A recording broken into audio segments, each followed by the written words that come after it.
Come, Nerevar. Come today, let's delve into the world of the Elder Scrolls Afterlife. Serving me eternally is an afterlife within itself. But if we look at the bigger picture, there are quite a few dimensions within the Elder Scrolls universe that one would consider an afterlife. While I will rank all the dimensions in a future sermon, here I will specifically discuss what is considered to be afterlives by different residents of Tamriel. First, we begin with Aetherius, the Immortal Plane. You know, the one that has many pockets and realms and that hosts a lot of other afterlives and planes of existence. Those snobbish Enwa-Thalmor are trying to destroy Mundus in order to become completely immortal in Aetherius. The imperial false gods and the Aetherius originate from here, as well as Lorcan himself, who created Mundus. Generally, the Immortal Plane is the ultimate afterlife for everyone, and is central to the rituals of Tamriel's denizens. Honestly though, Nerevar, you can be a god on Mundus as well, so I personally find the Aetherius useless to an extent. However, it is still a realm of possibilities, and is probably where the Dwemer ascended to when they disappeared from Mundus. So I will give it a generous S tier. Then you have Ash Pits, which is the Oblivion realm of the false Daedric prince Malakath. Yes, what a wasteland, no literally. There is nothing here other than disjointed ash piles. I sometimes wonder if his realm used to belong to Trinimac, and then turned to an ashy wasteland after the number 2 incident with Boethia, which resulted in Malakath. It is the most difficult to reach realm of Oblivion, inhabited by strange creatures. Anyhow, this realm is the revered afterlife of the Orcs. How fitting the Sovngarde of the Orcs is an Oblivion realm. It was designed according to Malakath's spheres. Emptiness, betrayal, broken promises, and anguish. Such is the opinion of mainstream scholars. However, the Orcs and those loyal to the code of Malakath believe they are rewarded in this realm with immortality, drink, food, and constant battle, all with their father, Malakath. Sounds awful. I will give this one an F tier. The dreadful Oblivion Plane of Cold Harbor is a place of death, despair, and infinite cruelty. It is ruled by Molag Bal, the lord of brutality and domination, a Daedric prince dedicated to enslaving all the mortals of Nirn. As Molag Bal's sphere of influence is domination and the enslavement of mortals, and because he is known as the god of schemes, any mortal entering the realm is captured, enslaved and turned into one of Molag Bal's soul-shriven, soulless farm tools laboring for eternity under Molag Bal's command. Cold Harbor is known for its vast farm tool pens and laborers, bleak, dead rocky chasms, and twisted, abandoned ruins, some ripped straight out of Nirn, such as the Argonian village of Haj Uxith. Daedra are known to wander the realm and to be among the servants to Molag Bal. Some Daedra in Cold Harbor include harvesters, Dremora, scamps, soul-shriven, and Atranax, though there are a vast number more. It is an awful afterlife, but an afterlife nonetheless. I would give it the B tier.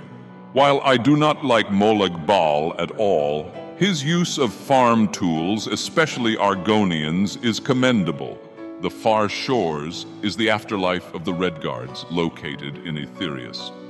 A majority of Redguards go to the Far Shores and spend their afterlife there after they die. Well, you know, except for the Ebony Warrior who wants to go to Sovngarde instead. Not exactly the best advertisement for the Far Shores. The actual portal to the Far Shores is located deep in the Hall of Heroes, the ancient resting place of the greatest Redguard warriors. Worthy souls must journey to the Chamber of Passage, guarded by the Keeper of the Hall, who refuses entry to the living and the unworthy. As an afterlife, I would give it a D tier, because compared to everything else on this list, it does have a certain charm to it. Then you have Mundus itself. Be it you became undead on Mundus and stayed here, became a god like me and stayed here, reincarnated, or just became immortal in some way, spending your time on Mundus is different, but just as productive as spending your time on Aetherius. Being immortal in a mortal plane, or being reincarnated in a mortal plane, is quite the advantage, I would say, Nerevar. I personally preferred to conquer all of Mundus and be able to rule it after I got reincarnated and became a god. Manimarco might have the same ambitions. The Farm-Tool Argonians also believe in reincarnation, and that once their souls go to the Hist, they reincarnate and return back to Nirn. You, Nerevar, are also reborn, although I prefer if you were a Dunmer. Regardless, I would put Mundus and Nirn specifically into S tier. I do not care about the other realms of Mundus as much, but I guess they can be an afterlife. By the way, Nerevar, if you are enjoying this sermon, please raise your thumbs, subscribe to my sermons, and write on the parchment down below your thoughts on the afterlife in the Elder Scrolls. Sands behind the stars? The furry Farm-Tool Afterlife? Really, Nerevar, why do I even have to include this? But I guess this is an afterlife. Even farm tools get one. The sands behind the stars, also known as Leswer, is the realm to which the souls of Khajiit travel at the end of their days. Described as a paradise promised to the Khajiit by the riddle Thar, souls are carried there by Khnarthi's embrace as long as they have followed the true path of the moons. Choice plays a central role in the process of death and rebirth for Khajiit, who have to earn their way to paradise as Khnarthi rewards their faithfulness. It is said that the realm is filled with dunes formed of sugar and a warmth without end. Because, of course, they have to have too much moon sugar to reach a realm with even more moon sugar. I cannot believe the insanity of this afterlife. Imagine the copious amount of skooma. Oh, and it gets worse. They have to pass through Azura's realm, Moonshadow, to get to the sands behind the stars. F tier, Nerevar. I will not be hearing any counter-arguments. Not all Enwa Nords go to Sovngarde, but a lot of them aspire to. Sovngarde is the Nordic afterlife created by Shor that exists in Aetherius. Nords who have died valiantly in honorable combat arrive in Sovngarde after death. Fleshly pain and maladies evaporate upon entering its hall of valor. Spirits here enjoy mead drinking and contests of physical prowess. Of course, just like the Khajiit, their vices are the most abundant in their afterlife. Unlimited supply of mead, just like the unlimited supply of skooma that the farm tools have. Anyhow, in order to enter this realm, you have to fight Tsun, who is a false god supporting Shor. But where is Shor? He is supposed to be there, but he is not. Oh, let me tell you where he is. I have his heart. He himself is, well, not exactly the most lively god, if you catch my meaning. Anyhow, I would rate Sovngarde in the grand scheme of things as a C-tier afterlife due to the connection to Lorkhan, but honestly, it is just a small fraction of the Aetherius that these Enwas carved up for themselves. Nerevar, you know, when you soul-trap someone, you might think that their soul is trapped in the soul gem. Well, that would be an absolutely wrong assumption. Their soul goes to an afterlife that is so depressing and meaningless that it even makes me sad. Yes, I am talking about the soul cairn. You know, where your buddy Jub was sent to after he was eliminated in Kvatch.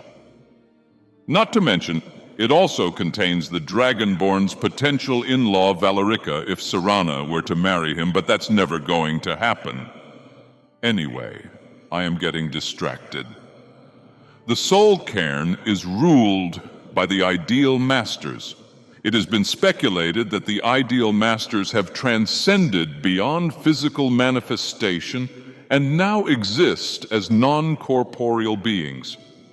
When they do interact with others, be it to feed on their victims or speak to their underlings, they do so through the crystalline structures that dot the soul cairn.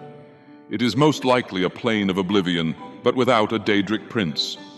Due to how sinister this afterlife is, I am obliged to give it a high B tier. The hunting grounds are the realms of Hircine in his plane of oblivion. Being seemingly endless, the plane features puzzling rooms and mazes inhabited by vicious creatures such as bears, wolves, weir creatures, and Daedra.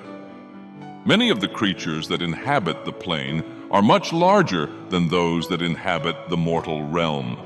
The beasts roam the heavenly lands, hunting prey for the rest of eternity. Those who have contracted lycanthropy will also be sent to the hunting grounds after death, to hunt with Hircine for all eternity. It is also believed that any Daedric cult that worships Hircine will also hunt with Hircine after death. The spirits of animals from the mortal plane are a common sight within the hunting grounds, as Hircine brings them in to please his followers. Anyone who dies in this realm remains in it forever. Geographically, the plane comprises mostly dense woodland and vast grasslands and plains. The inhabitants typically hunt down mortals entering these realms. It can be described as an endless forest. Herds of antelopes with twisting horns inhabit this area, and large 6-foot-high cattle with an almost equal shoulder and horn span. F-tier afterlife, Nerevar. You know how those Morag Tong wannabes the Dark Brotherhood operates? They worship Sithis, the Night Mother, and, well, the Void. Once they fulfill their contract, they claim to be sending the souls of their victims to the Void. While you might be inclined to think the Void is well dark and empty, the truth is a little more complex than that. Before the creation of Mundus, Aedra and Daedra of the vast plains of Oblivion, there was the Void. The Void is space filled with everything but nothing, an eternal heaven filled with darkness. It is the realm ruled by Sithis. However, some places within the Void are open to visitors. Apparently there is the beginning place, where arguably the Obras and the Etada formed. Greyhaven, some lost realm of Oblivion located deep in the Void, and the Slipstream realm where, apparently, the Battlespire, the mongrel dog battle mage college, is located. So the Dark Brotherhood claiming that the Void is empty is false advertisement at best. In any case, due to its sheer size and the unknown factor, and the importance of the Void in the formation of all existence, it belongs in the A tier. I would give it the S tier, but honestly, I don't want to give the Dark Brotherhood the satisfaction. And finally, we have Undeath. Nerevar, I am partially undead, and so are a lot of ghosts, zombies, draugr, skeletons, liches, vampires, and so on and so forth. The beauty about being undead is that it does not matter which plane of existence you are on. You can be undead anywhere in Oblivion, Mundus, Aetherius, the Void, and everywhere else, unless you are being hunted by a certain beacon-loving false god known as Meridia. There are some others that do not like the undead, but generally it is a B-tier afterlife experience. Well, Nerevar, this is it for this sermon. I will see you in the next one soon. Please honor the 6th house and the tribe unmourned by raising your thumb, subscribing to my sermons, and writing on the parchment down below. Thank you to all 6th House members and patrons for funding the operation of the 6th House across Tamriel. I would like to thank the adoring fan Connor Runda and the current Sharmat Tanya Davis for your unwavering loyalty during these less productive times.